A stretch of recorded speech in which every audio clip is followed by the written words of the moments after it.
Good morning. I have a superhero book for you. Kellen requested that I read a superhero book, and I'm sorry, Kellen, I do not have very many superhero books. You would think that I would since I have several boys, but I don't. So I'm so sorry. But this book is called Even Superheroes Have Bad Days, and it's by Shelley Becker, and the pictures are by Ida Caban. Inside we have Beastie and Zing and Thrash and Laser Man. When superheroes don't get their way, when they're sad, when they're mad, when they have a bad day. Look, what did he kick? He was just walking by and he kicked the fire hydrant. Now there's water squirting everywhere. They could use their superpowers to kick, punch, and pound. They could shriek. They could screech with an ear-piercing sound. I don't think anybody would like that. They could crush wooden crates and bend metal gates. They could throw trucks and buses across several states.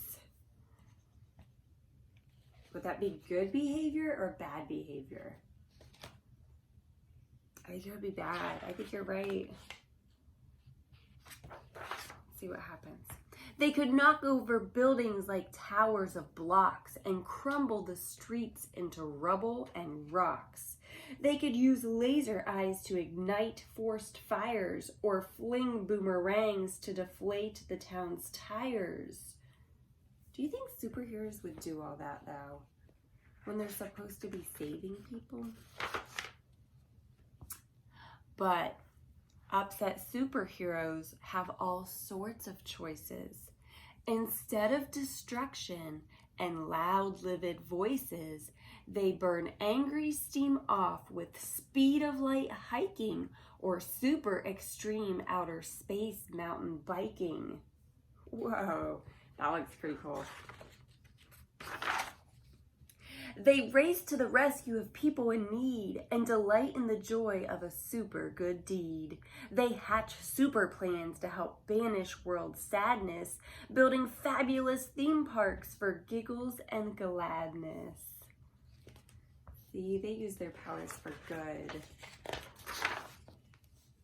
They chase wanted bad guys with supercharged zing, dragging hundreds to jail while police dance and sing. Look, they got chains all over these bad guys. They track down and tame super menacing beasts and transform pity parties to victory feasts.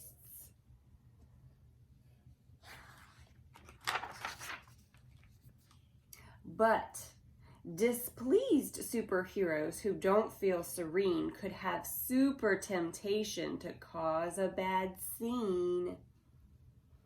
He says, "Come on, honk, honk, move it, honk, honk." And they're trying to cross. These are school kids trying to cross. And this guy's yelling, he's getting really mad. They could blast icy blizzards on hot afternoons or walloping twisters and monster typhoons. That's what she could do.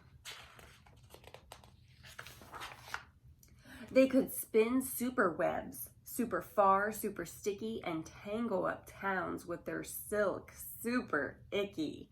They could rotate the planet and mess up world time, or sit back and relax while the world fills with crime.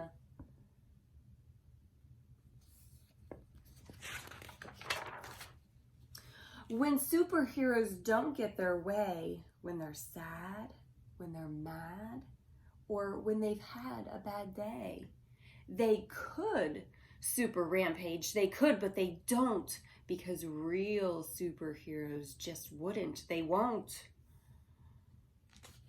They won't do that because they're superheroes and they always use their powers for good. Instead, they dig down into their super best part, the strong superpowers contained in their heart, and using their talents as true heroes should, they battle the urge to do harm, though they could. They acknowledge their sorrow, that means sadness, their anger, their pain, as they wait for their super emotions to wane. There they are, they're calming themselves down. It looks like they're taking some deep breaths while they wait for those super emotions to go away. It's okay if they frown. It's okay if they sigh. It's even okay if they slump down and cry.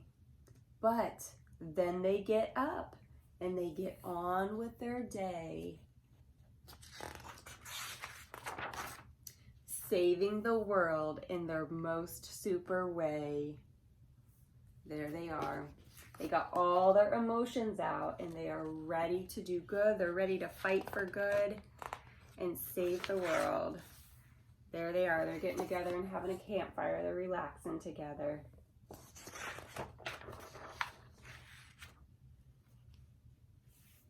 Magnifique, Screecher, Typhoon, and Icky. Those are the other superheroes. The end. I hope you liked it. We'll see ya.